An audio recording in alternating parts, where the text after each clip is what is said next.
Good evening all of you. मैं हूं विकास योगी और बच्चों आप देख रहे हो योगी नर्सिंग कैरियर पॉइंट के ऊपर है ओबीजी यानी कि ऑब्स्टेटिक एंड गायनेकोलॉजी के लेक्चर्स।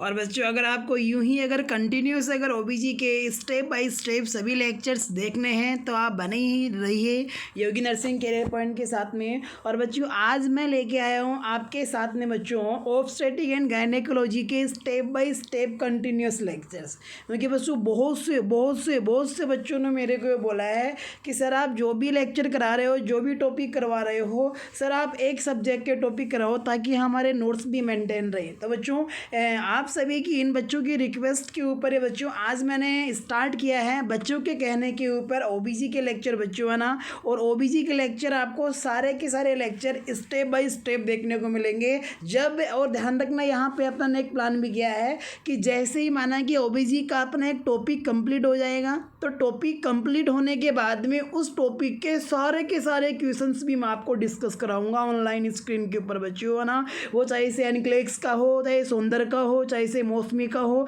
या फिर प्रीवियस एग्जाम के अंदर आने वाले क्वेश्चंस हो, और चाहे से ओबीजी के लेटेस्ट आने वाले मॉडिफाइड क्वेश्चन हो बच्चों है ना। सभी के सभी क्वेश्चंस के अपन इस प्लेटफॉर्म के ऊपर बात करेंगे। सो गाइज रेडी, आज से अपन ओबीजी के बच्चों कंटिन्यूस लेक्चर डिस्कस करने वाले हैं, स्टेप बाय स्टेप पढ़ेंगे बच्चों है ना। क्योंकि बहुत से बच्चों ने मेरे को बोला है कि सर आप एक सब्जेक्ट लीजिए और उस सब्जेक्ट को आप कंटिन्यू पढ़ाइए ताकि हमारे नोट्स भी बने रहे बच्चों है ना। तो बच्चों के कहने पर बच्चों आज मैंने ओबीजी सेलेक्ट कर लिया है और आज इस ओबीजी के अपन कंटिन्यूस लेक्चर देखेंगे बच्चों है ना। Clear guys.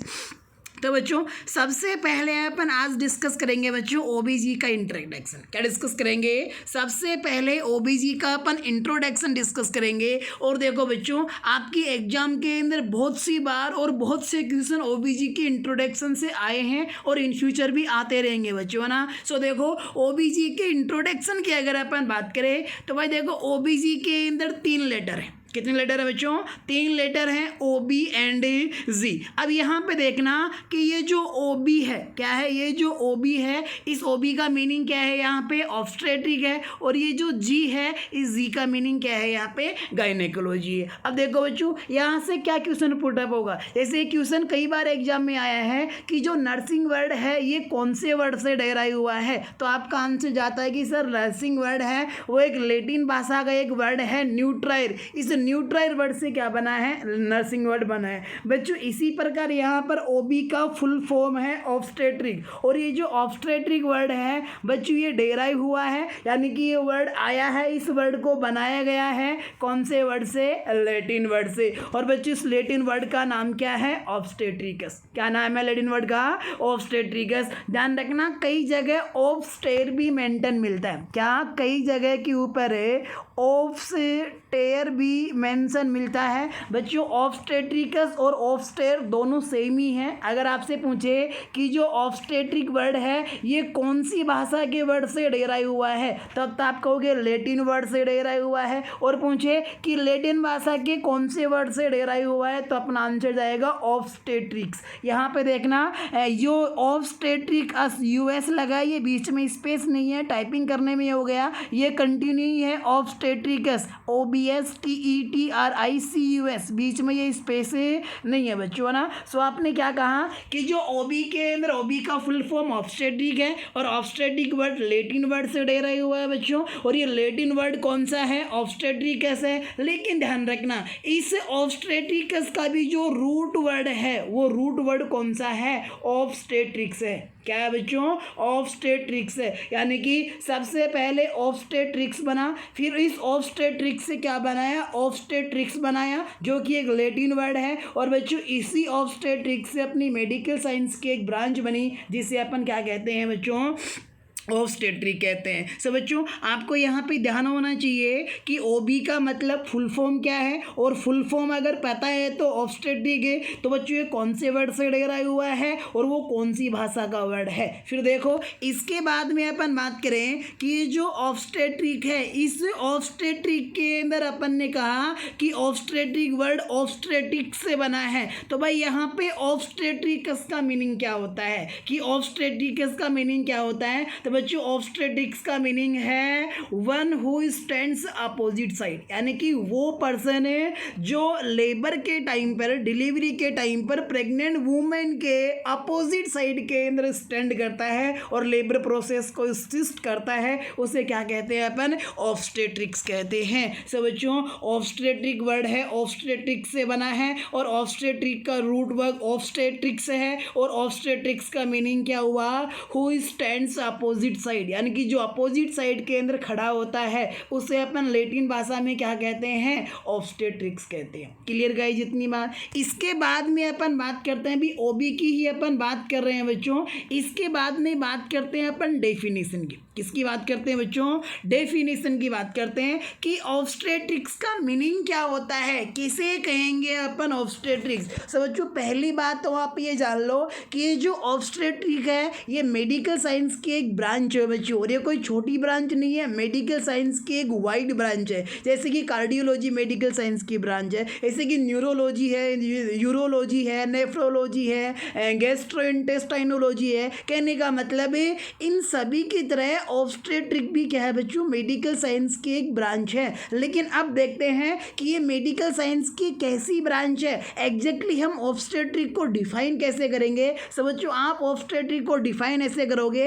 कि जो ऑब्स्टेट्रिक है ये मेडिकल साइंस की एक ब्रांच है, इन विच, यानी कि जिसके अंदर विच deals with study of pregnancy and pregnancy related medical issues. Medical issues को आप डिजीज कंडीशन भी कह सकते हो। अगर मैं आपको अपने शब्दों के अंदर समझाऊं तो डेफिनेशन को आप ऐसे ध्यान में रख सकते हो कि जो ऑब्स्टेट्रिक है ये मेडिकल साइंस की एक ब्रांच है। किसकी ब्रांच है? ऑब्स्टेट्रिक मेडिकल साइंस की ब्रांच है। विच यानी कि जो डील्स, यानी कि डील करती है किसके साथ में? स्टडी ऑफ प्रेगनेंसी, यानी कि ऑब्स्टेट्रिक मेडिकल साइंस की वो ब्रांच है जिसके अंदर प्रेगनेंसी की स्टडी की जाती है। और साथ साथ में बच्चों यही ब्रांच, यही ऑब्स्टेट्रिक किसके साथ में डील करती है? And pregnancy related medical issues. Medical issues का मतलब है डिजीज कंडीशन, मेडिकल इश्यूज का मतलब है डिजीज कंडीशंस, यानी कि प्रेगनेंसी से संबंधित होने वाली डिजीज कंडीशंस की स्टडी भी किसके अंदर की जाती है बच्चों?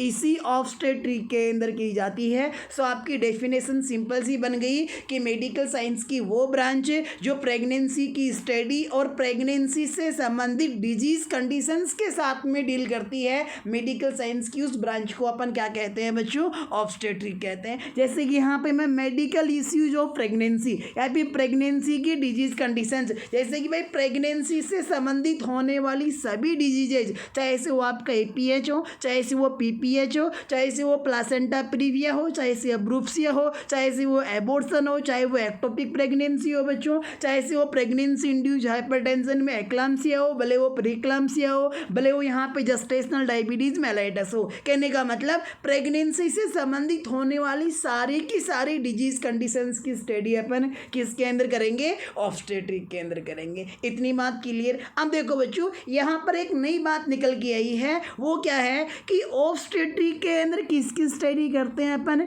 प्रेगनेंसी की स्टडी करते हैं। तो आपको पता होना चाहिए कि प्रेगनेंसी का मतलब क्या होता है, किसे कहते हैं प्रेगनेंसी। क्योंकि बहुत से बच्चे जब मैं क्लास में पूछता हूं तो मुझे ये रिप्लाई देते हैं कि सर प्रेगनेंसी का मतलब है ओव्यूलेशन के बाद में फर्टिलाइजेशन हो रहा, फर्टिलाइजेशन के बाद में इम्प्लांटेशन होना क्या कहलाता है? प्रेगनेंसी। ये मैं नहीं कह रहा, बहुत सारे बच्चे ऐसा रिप्लाई देते हैं जब मैं उनसे क्वेश्चन करता हूं तो। लेकिन बच्चों आज जान लो प्रेगनेंसी का एग्जैक्ट मीनिंग। ध्यान रखना बच्चों, प्रेगनेंसी ओव्यूलेशन नहीं है, ओव्यूलेशन का मतलब प्रेगनेंसी नहीं है, फर्टिलाइजेशन का मतलब प्रेगनेंसी नहीं है, इम्प्लांटेशन का मतलब प्रेगनेंसी नहीं है। भाई ये सब तो इवेंट्स है, two are take place in the pregnancy, जो सभी प्रेगनेंसी के अंदर होती है। लेकिन बच्चों प्रेगनेंसी का आखिर अगर रियल मीनिंग क्या है तो ध्यान रखना गाइज, प्रेगनेंसी एक टाइम पीरियड है। प्रेगनेंसी क्या है? एक टाइम पीरियड है, एक समय को अपन प्रेगनेंसी कहते हैं, एक पीरियड को अपन प्रेगनेंसी कहते हैं। स्पेसिफिक पीरियड है बच्चों,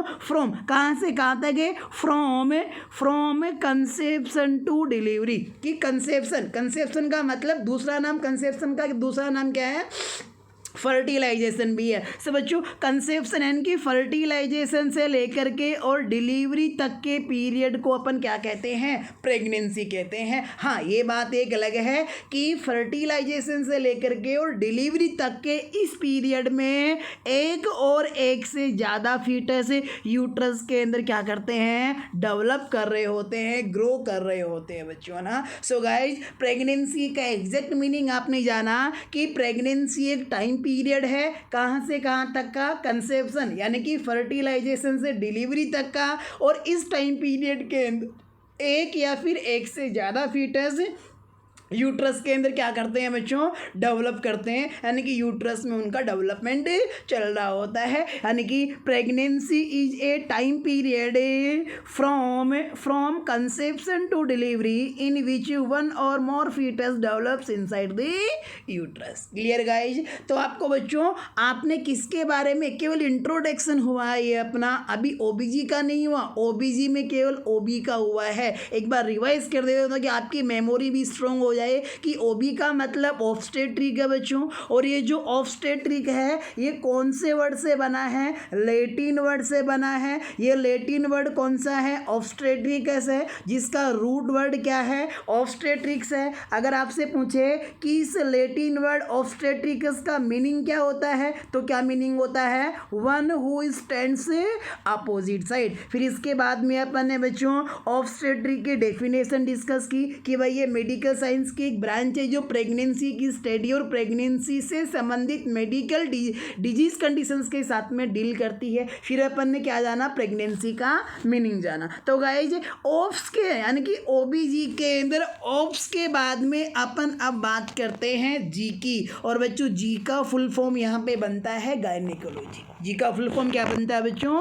गायनेकोलॉजी। बच्चों नर्सिंग की तरह ही ऑब्स्टेट्रिक की तरह ही यहाँ से भी क्वेश्चन अराइज होता है कि ये जो गायनेकोलॉजी वर्ड है ये कौन से वर्ड से डेराइव हुआ है, कौन से वर्ड से बना है। तो बच्चों आपको ध्यान रखना है ऑब्स्टेट्रिक तो लैटिन वर्ड से बना है, लेकिन जो गायनेकोलॉजी है ये कौन से वर्ड से बना है, ग्रीक वर्ड से बना है। और इस ग्रीक वर्ड का नाम क्या है बच्चों, गायनी। ग्रीक वर्ड का नाम क्या है, गायनी। सो बच्चों you clearly can say that gynaecology is derived from Greek word, और ग्रीक वर्ड वो कौन सा है बच्चों, वो ग्रीक वर्ड है गायनी। और बच्चों यहाँ पे ध्यान रखना ये जो गायनी ग्रीक वर्ड है, इस गायनी का मीनिंग क्या होता है, वुमेन, या फिर आप क्या कह सकते हो, फीमेल। कि साहब गायनी का मीनिंग वुमेन या फिर फीमेल है। सो इसका मतलब बच्चों ध्यान रखना अपनी जो पेल्विस होती है, 4 प्रकार की पेल्विस होती है, गायनेकोइड पेल्विस होती है, प्लेटीपेलोइड होती है, एंथ्रोपोइड पेल्विस होती है और एंड्रोइड पेल्विस होती है। तो ध्यान रखना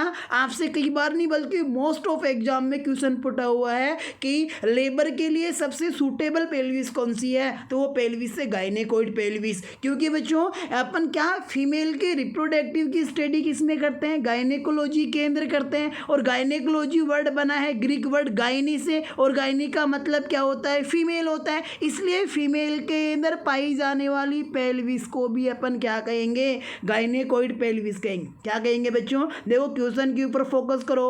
क्वेश्चन आपके एग्जाम में पूछा जाएगा which pelvis commonly present in the females, तो आपका आंसर क्या आ जाएगा, गायनेकोइड पेल्विस। क्वेश्चन एग्जाम में पूछा जाएगा which pelvis is more suitable for a normal labour process, तो भी आपका आंसर क्या आ जाएगा, यहाँ पे गायनेकोइड जाएगा। क्योंकि भाई यहाँ पर फीमेल का जो वर्ड है ओरिजिन वो क्या है, गायनी है, इसलिए फीमेल में पाई जाने वाली पेल्विस को भी क्या कहा गया, गायनेकोइड पेल्विस कहा गया। इतनी बात क्लियर बच्चों। अपन ने यहाँ से क्या डिस्कस किया कि साहब जो गायनेकोलॉजी है ये ग्रीक वर्ड से बना है, गायनी वर्ड से बना है, और गायनी वर्ड का मीनिंग वुमेन या फिर क्या होता है, फीमेल होता है। अब इसके बाद में अपन बात करते हैं कि ये जो गायनेकोलॉजी है अपन किसे कहेंगे गायनेकोलॉजी। तो गाइज मैं फिर से यही बात कहूँगा कि जैसे कि कार्डियोलॉजी, न्यूरोलॉजी, नेफ्रोलॉजी बच्चों, जैसे कि ऑब्स्टेट्रिक है, जैसे कि ऑन्कोलॉजी है, वैसे ही गायनेकोलॉजी भी मेडिकल साइंस की एक ब्रांच है, लेकिन ध्यान रखना बच्चों, गायनेकोलॉजी मेडिकल साइंस की वो ब्रांच है, कौन सी ब्रांच है, वो गायनेकोलॉजी मेडिकल साइंस की वो ब्रांच है जो डील करती है बच्चों, किसके साथ में डील करती है, study of female reproductive system and its disease condition in non pregnant state.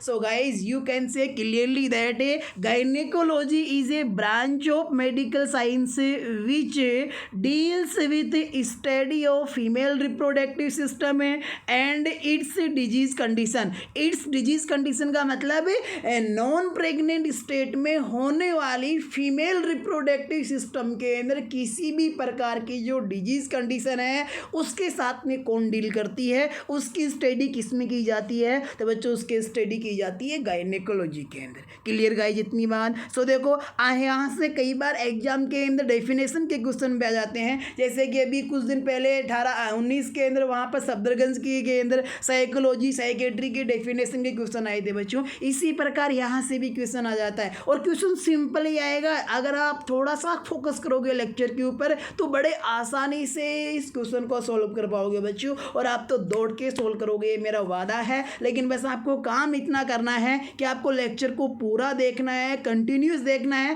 ताकि आपका एक कंसेप्ट दूसरे कंसेप्ट से, दूसरे तीसरे से, फिर चौथे से, पांचवें से, इस प्रकार से आपकी एक हायरार्की बन जाएगी. और जब हायरार्की बन जाएगी तो बच्चों आपको एक भी लाइन, एक भी वर्ड रटना नहीं पड़ेगा, हर एक चीज़ आपको समझ में आएगी. आपको ये तक भी समझ में आएगा कि यहाँ पर ये वर्ड लिखा गया है तो क्यों लिखा गया है. Clear guys. सो गायनेकोलॉजी का जो डेफिनेशन है वो क्या है, क्वेश्चन कैसे पुटअप होगा, क्वेश्चन ऐसे पुटअप होगा, in which branch of medical science which deals with study of female reproductive system and its disease condition in non pregnant state. यानी कि मेडिकल साइंस की वो कौन सी ब्रांच है जिसके अंदर फीमेल रिप्रोडक्टिव सिस्टम और फीमेल रिप्रोडक्टिव सिस्टम से संबंधित डिजीज कंडीशंस की नॉन प्रेग्नेंट स्टेट में स्टडी की जाती है. तो बच्चों वो ब्रांच कौन सी है, गायनेकोलॉजी. कौन सी ब्रांच है बच्चों यहाँ पे, गायनेकोलॉजी. इतनी बात क्लियर है बच्चों आपकी यहाँ पे. हम देखो इसके बाद में मैं आपका एक बात बताने के बाद में मैं आपका एक अच्छा सा कंसेप्ट और क्लियर करूँगा बच्चों. यहाँ पे देखो क्या कि अपन ने ऑब्स्टेट्रिक के अंदर अपन ने क्या पढ़ा कि ऑब्स्टेट्रिक में किसकी स्टडी की जाती है, प्रेगनेंसी की स्टडी की जाती है और प्रेगनेंसी से संबंधित होने वाली डिजीज कंडीशंस की स्टडी की जाती है. लेकिन फॉर काइंड योर नॉलेज आपको ध्यान रखना है कि जो प्रेगनेंसी होती है ना, प्रेगनेंसी, इसके अंदर मेनली किन किन एलिमेंट्स को, किन किन कंपोनेंट्स को इंक्लूड किया जाता है. तो बच्चों यहाँ पे आप 3 मेन कंपोनेंट को, 4 मेन कंपोनेंट को यहाँ पे इंक्लूड कर सकते हो. कौन कौन से को, एक तो एंटीनेटल केयर को, किसको बच्चों, एक तो एंटीनेटल केयर. बच्चों एंटीनेटल केयर का मतलब है कि फर्टिलाइजेशन से लेकर के और डिलीवरी स्टार्ट होने से पहले का जो पीरियड है, इस पीरियड को अपन एंटीनेटल पीरियड कहते हैं. इस पीरियड में इस प्रेग्नेंट वूमेन को हमें जो भी केयर दे रहे हैं, वो चाहे इसे डाइट के रिगार्डिंग हो, वो चाहे इसे एक्सरसाइज के रिगार्डिंग हो, वो चाहे इसे कंटिन्यूअस चेकिंग मॉनिटरिंग के रिगार्डिंग हो, किसी प्रकार की दी जाने वाली जो केयर है एंटीनेटल पीरियड में, उसे अपन क्या कहेंगे बच्चों, एंटीनेटल केयर कहेंगे. देन एंटीनेटल के बाद में दूसरी आती है इंट्रानेटल केयर. क्या आती है बच्चों, इंट्रा का मतलब ड्यूरिंग, यानी कि दौरान, यानी कि लेबर प्रोसेस के दौरान मदर को अपन जो केयर देते हैं बच्चों उसको अपन क्या कहेंगे, इंट्रानेटल केयर कहेंगे. जैसे कि मैं भी आपको एग्जांपल दूं, जैसे किसी वुमेन के अंदर लेबर प्रोसेस स्टार्ट हुई है, लेबर पेन यहाँ पे स्टार्ट हुआ है, अगर बहुत ही सीवियर, अगर इनटॉलरेबल पेन हो रहा है, मदर की जान निकलने को है, तो ऐसी कंडीशन के अंदर अपन मदर को डॉक्टर के प्रिस्क्रिप्शन के ऊपर क्या देते हैं बच्चों, अपन एनाल्जेसिक देते हैं, अपन ओपियोइड एनाल्जेसिक देते हैं. जब लेबर प्रोसेस के टाइम पर बार बार मदर टॉकिंग स्टेट के अंदर रहती है, बहुत ज़्यादा बोलती है, तो ऐसी कंडीशन में मदर का माउथ ड्राई हो जाता है, मदर को अपन माउथ के अंदर आइस पीस देते हैं या फिर थोड़ा सा क्या पिलाते हैं, पानी पिलाते हैं। अगर ड्यूरिंग लेबर प्रोसेस मदर को अगर यूरिन पास आउट करने के अंदर डिफिकल्टी हो रही है तो ऐसी कंडीशन के अंदर अपन कैथेटराइजेशन करते हैं। तो ये सभी अपन काम कब कर रहे हैं, ड्यूरिंग लेबर प्रोसेस कर रहे हैं। सो लेबर प्रोसेस के टाइम पर प्रेग्नेंट वुमेन को आप जो भी केयर देते हो उसे क्या कहते हैं, इंट्रानेटल केयर, जो किसके अंदर इंक्लूड है बच्चों, इसी प्रेगनेंसी में इंक्लूड है। और इसके साथ साथ में लेबर, यानी कि कंप्लीट का कंप्लीट लेबर। लेबर क्या होता है, लेबर की डेफिनेशन क्या है, कितने प्रकार का लेबर है, कितनी स्टेजेज होती हैं लेबर की, कौन से स्टेज की भी कितनी यहाँ पर फेजेज हैं, वो सारी की सारी अपन डिस्कस करते हैं किसके अंदर, प्रेगनेंसी में। सो लेबर को भी किस में इंक्लूड किया गया है, प्रेगनेंसी में। फिर इसके बाद में बात आती है पीएनसी, जिसे आप पोस्ट नेटल केयर के नाम से भी जानते हो, और एक वर्ड में आप इसे क्या कह सकते हो, प्यूपेरियम भी कह सकते हो। लेकिन ध्यान रखना बच्चों, यहाँ पर भी एक बात, क्या पोस्ट नेटल केयर किस में दी जाती है, प्यूपेरियम में दी जाती है। ध्यान रखना, पोस्ट नेटल केयर को आप दूसरे शब्दों में प्यूपेरियम नहीं कह सकते। क्या नहीं कहे, मैंने यहाँ ब्रैकेट के अंदर भले ही लिख दिया है, मैंने ब्रैकेट में इसलिए लिख दिया है क्योंकि बहुत से बच्चे पोस्टनेटल केयर को अलग लिखते हैं और प्यूपेरियम को अलग लिखते हैं। वैसे लिखते हैं, वो ऐसे कहते हैं कि साहब प्रेगनेंसी में पोस्टनेटल केयर को भी शामिल किया और दूसरे पॉइंट के अंदर प्यूपेरियम भी लिख देते हैं। बल्कि ये दोनों चीज़ें एक दूसरे से बहुत अच्छे से जुड़ी हुई है। देखो मैं कंसेप्ट अगर क्लियर करूँ, प्यूपेरियम, तो ध्यान रखना बच्चों, प्यूपेरियम क्या है, प्यूपेरियम एक टाइम पीरियड है जो स्टार्ट हो जाता है, कभी स्टार्ट हो जाता है, after expulsion of a foetus, यानी कि फीटस के एक्सपल्जन के बाद से लेकर के 42 डेज तक का जो पीरियड है उसको अपन क्या कहते हैं, प्यूपेरियम, जिसका जो टोटल ड्यूरेशन होता है वो 6 वीक होता है या फिर 1.5 मंथ होता है। तो बच्चों प्यूपेरियम तो यहाँ पर एक पीरियड का नाम है, और इस पीरियड के अंदर यानी कि इस प्यूपेरियम के अंदर जो केयर अपन मदर को देते हैं उस केयर को अपन क्या कहते हैं, पोस्टनेटल केयर कहते हैं। सब बच्चों आप ये कह सकते हो, एक तो एएनसी यानी कि एंटीनेटल केयर, दूसरा इंट्रानेटल केयर, तीसरा लेबर, और चौथा क्या है यहाँ पर, पीएनसी या फिर प्यूपेरियम। ये 4 चीज़ें इंक्लूड की जाती है बच्चों किसके अंदर, प्रेगनेंसी के अंदर। क्लियर गाइस जितनी बात है। तो बच्चों ये क्या हुआ, अपना ऑब्स्टेट्रिक एंड गायनेकोलॉजी का क्या हुआ, इंट्रो हुआ। देन बच्चों आपके माइंड में, कई बच्चों के माइंड में एक क्वेश्चन आता है कि सर ओबीजी पढ़ते तो हम एक जगह हैं, साथ साथ है, तो क्या ऑब्स्टेट्रिक अलग है और गायनेकोलॉजी अलग है। तो गाइस यहाँ पर मैं आपको एक ही बात कहूँगा कि ओबीजी का वैसा रिलेशन है ऑब्स और गायनिक का जैसा रिलेशन बांस और बांसुरी का है। कैसा, जैसा रिलेशन बांस और बांसुरी का है, बिल्कुल वैसा ही रिलेशन ऑफ और गायनिक का है। क्योंकि बच्चों बांस के बिना कभी भी बांसुरी नहीं बन सकती, और इसी प्रकार गायनेकोलॉजी यानी कि फीमेल रिप्रोडक्टिव सिस्टम के बिना प्रेगनेंसी कभी भी कंसीव नहीं हो सकती, यानी कि प्रेगनेंसी मेंटेन नहीं रह सकती। तो देखो ये भले ही यानी कि इनके डिपार्टमेंट अलग अलग होते हैं, अपन हॉस्पिटल के अंदर प्रेगनेंसी और प्रेगनेंसी वाले इश्यूज के जो पेशेंट होते हैं उनको अलग वार्ड में रखते हैं, और गायनिक यानी कि नॉन प्रेग्नेंट स्टेट में अगर किसी फीमेल के रिप्रोडक्टिव सिस्टम में कोई डिजीज होती है, जैसे कि ओवेरियन कैंसर हो जाए या फिर पीसीओडी पॉलीसिस्टिक ओवेरियन डिजीज हो जाए, वेजाइनल एट्रोफी हो जाए, या फिर पीआईडी यानी कि पेल्विक इन्फ्लामेटरी डिजीज हो जाए, तो ये सब नॉन प्रेग्नेंट स्टेट में होने वाली डिजीजेज हैं जिनको अपन किसके अंदर स्टडीज करेंगे, गायनेकोलॉजी के अंदर स्टडीज करेंगे। Clear guys. तो आई होप गाइज आपको अंडरस्टैंड हुआ होगा क्या ऑब्स्टेट्रिक यानी कि ओबीजी का इंट्रोडक्शन। अब देखो बच्चों इसके बाद में अपन डिस्कस करते हैं और आने वाले क्वेश्चंस यहाँ से जो एग्जाम आपने देखा होगा बच्चों, बहुत सी एग्जाम्स के अंदर है, बहुत सी एग्जाम में कहीं ना कहीं एक क्वेश्चन आपको देखने को मिलता है, father of the paediatric, father of the medicine, father of the microbiology, father of the CHN, कहने का मतलब father of surgery, father of medicine, ऐसा क्वेश्चन देखने को मिलता है बच्चों।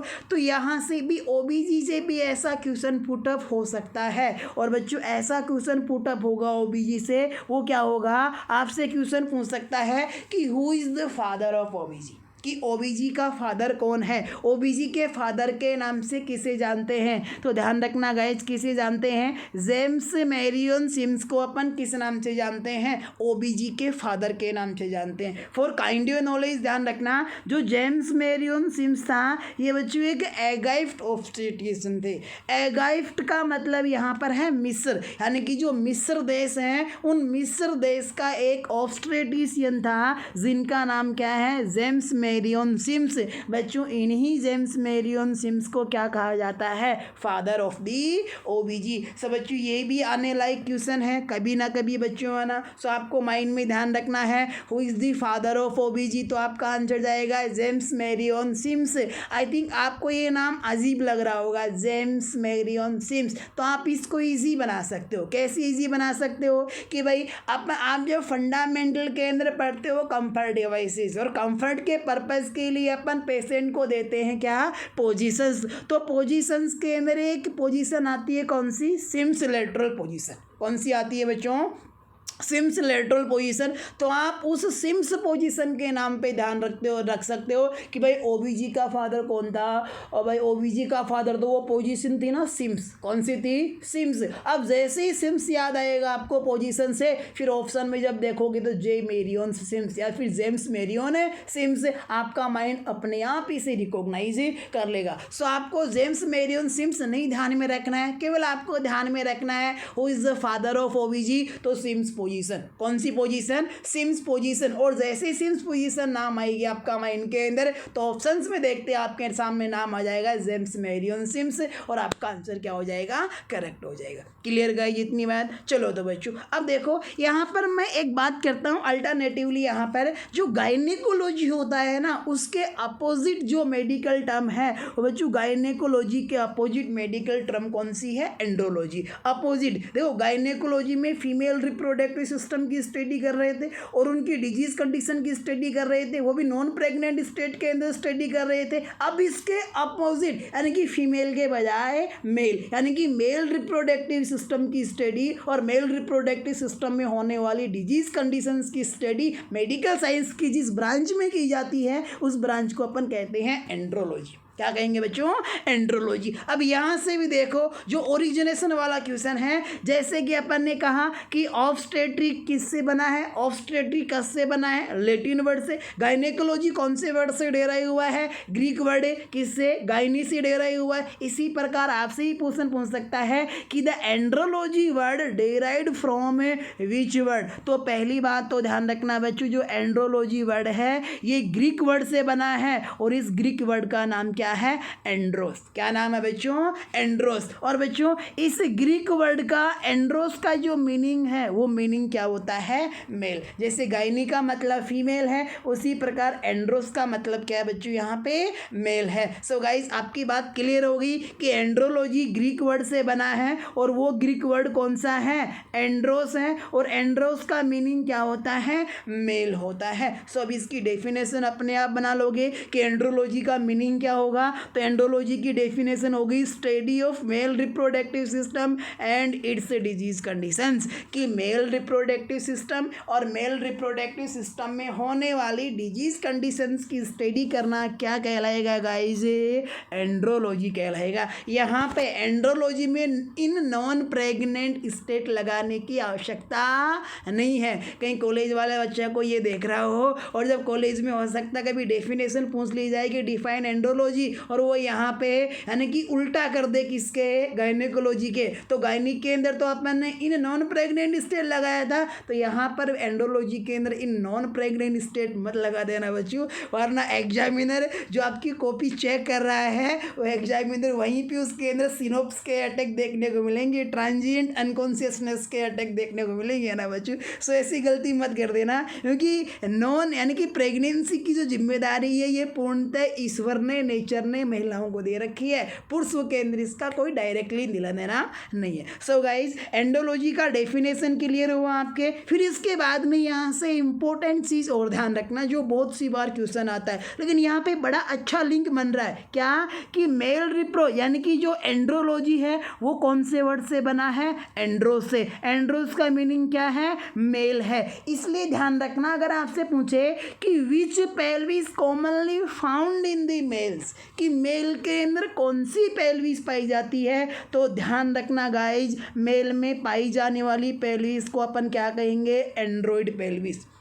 ध्यान रखना इसका ही बड़ा अच्छा लिंक, दो लिंक यहाँ से बन रहे हैं। एक तो एंड्रोलॉजी एंड्रोस वर्ड से बना है, इसलिए मेल में पेल्विस भी कौन सी होगी बच्चों, यहाँ पे एंड्रॉइड पेल्विस होगी। और दूसरी बात, आप जो मोबाइल काम में लेते हो वो भी कौन सा मोबाइल है, एंड्रॉइड मोबाइल है बच्चों, है ना। मुझे पता है आप में से बहुत से लोग आईफोन भी काम में लेते हैं सब बच्चों, लेकिन आईफोन बहुत कम काम में लिया जाता है ना, ज़्यादातर एंड्रॉइड काम में लिया जाता है। सो मेल में कौन सी पेल्विस होती है, एंड्रॉइड पेल्विस होती है। क्लियर गाइस इतनी बात। फिर देखो इसके बाद में जैसे अपन ने ओबीजी का फादर डिस्कस किया, तो यहाँ से भी आपको क्वेश्चन पूछ सकता है who is the known as father of andrology, कि किस पर्सन को एंड्रोलॉजी के फादर के नाम से जाना जाता है। तो आपका बड़ा प्यारा सा आंसर होगा बच्चों, किसे जाना जाता है एंड्रोलॉजी के फादर के नाम से, डॉक्टर पैनायोटिज़ाउस। आपको केवल क्या ध्यान में रखना है, doctor Panayotizous is the father of andrology.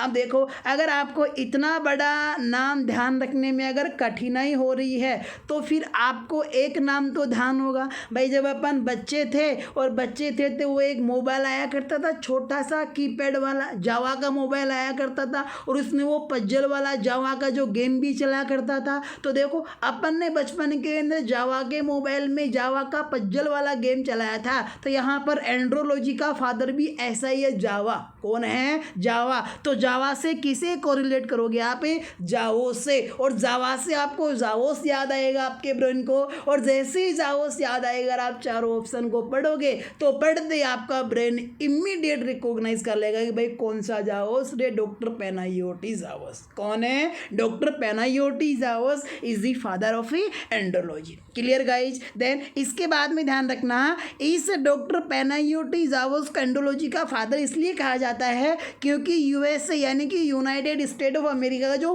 पहला एंड्रोलॉजिस्ट था, फर्स्ट एंड्रोलॉजिस्ट था, वो कौन था बच्चों, वो यही डॉक्टर पैनायोटिज़ाउस था। इसीलिए अपन इसे एंड्रोलॉजी के फादर के नाम से जानते हैं। आई होप गाइज आपको इतनी बात अंडरस्टैंड हुई होगी बच्चों। ये आपके नॉलेज बेस के लिए भी ज़रूरी है, और साथ साथ में नॉलेज के साथ साथ में एग्जाम में भी यहाँ से क्वेश्चन पुट अप हो सकते हैं, इसलिए दोनों व्यू से इंपॉर्टेंट है। सब बच्चों आपको इसको अच्छे से समझना है, और मुझे उम्मीद है कि अब समझने के लिए आपके पास कुछ बचा भी नहीं होगा, इससे ज़्यादा कोई आपका आवश्यकता भी नहीं होगी। और बच्चों बिलीव करो, आपको मैं गायनिक के अंदर और ऑप्स के अंदर वो मैटर दूंगा, इस एंगल से अपन पढ़ेंगे जिस एंगल से आपके सारे के सारे कंसेप्ट सोल्व होंगे, और कंसेप्ट के साथ साथ में उनसे आने वाले क्वेश्चंस भी मैं आपको सोल्व कराऊंगा, जिससे कि एग्जाम के अंदर आपको ऑप्स के क्वेश्चंस, ओबीजी के क्वेश्चन से संबंधित तो इन फ्यूचर कभी भी आपको किसी प्रकार की कोई भी हेडेक नहीं होने वाली है।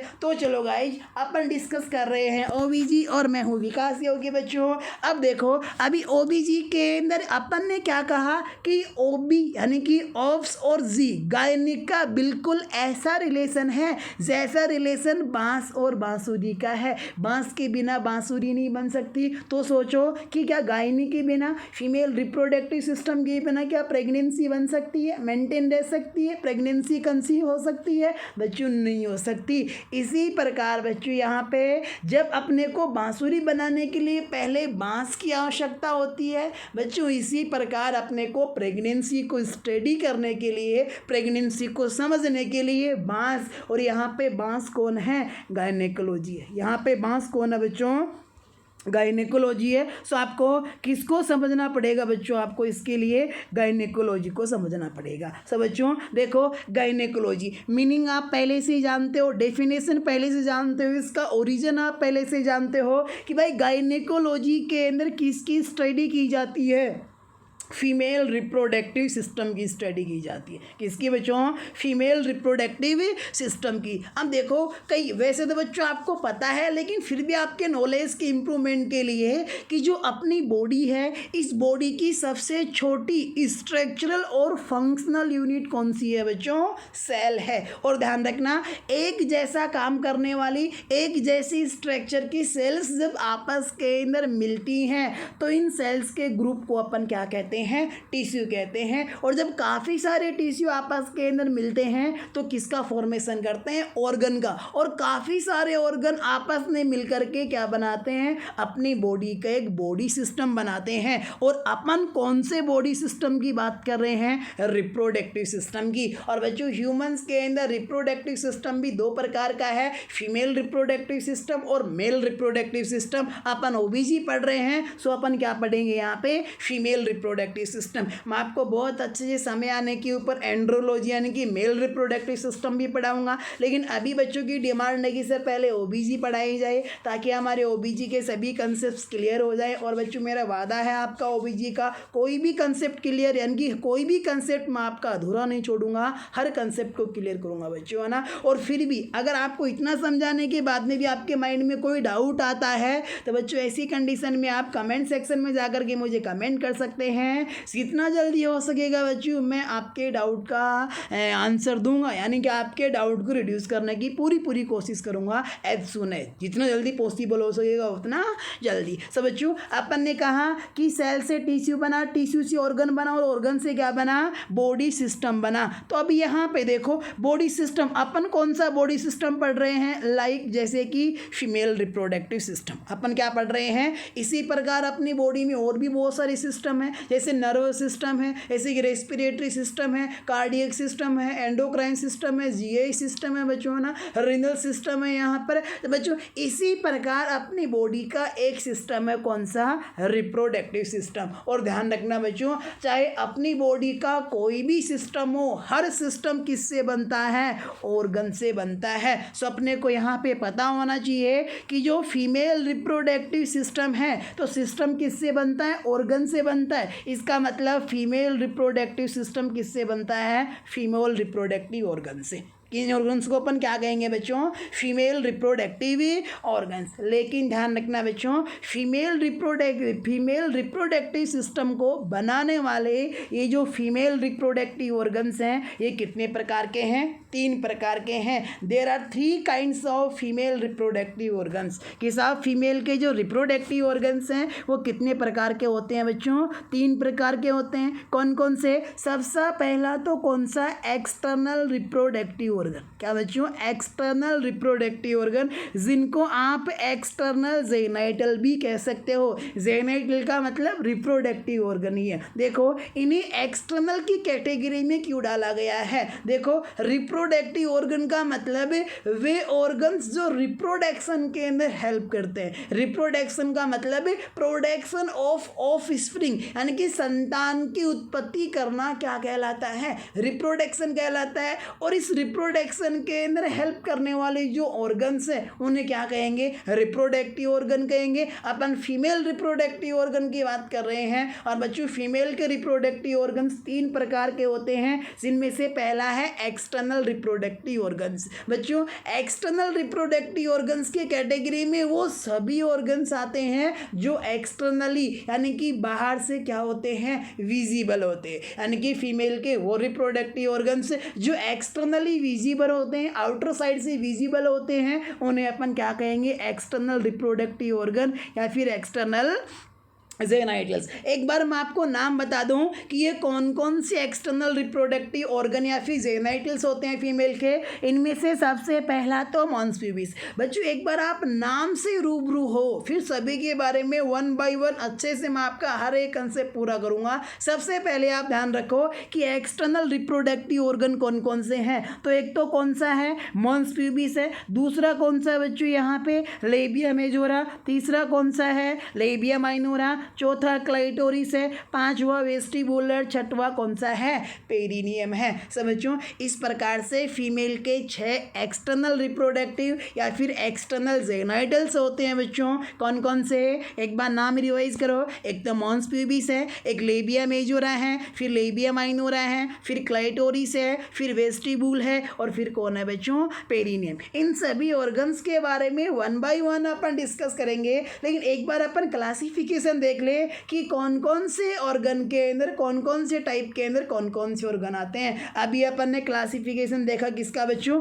एक्सटर्नल का। अभी देखो एक्सटर्नल के बाद में फीमेल का जो दूसरा रिप्रोडक्टिव ऑर्गन है वो कौन सा है बच्चों, इंटरनल रिप्रोडक्टिव ऑर्गन। इंटरनल का मतलब बच्चों फीमेल के वो रिप्रोडक्टिव ऑर्गन्स जो बॉडी के इनसाइड लोकेटेड हैं, जिनको बाहर से नहीं देखा जा सकता, एक्सटर्नली नहीं देखा जा सकता, अंदर हैं, इनसाइड हैं, उन्हें क्या कहते हैं, इंटरनल रिप्रोडक्टिव ऑर्गन। और ध्यान रखना बच्चों फीमेल के इंटरनल रिप्रोडक्टिव ऑर्गन्स कितने होते हैं, 4 होते हैं। 4 कौन कौन से, अपन सीक्वेंस से बात करें तो सबसे पहले तो कौन, विजाइना, फिर विजाइना से कौन कनेक्ट है, यूट्रस। बहुत से बच्चे आंसर देते हैं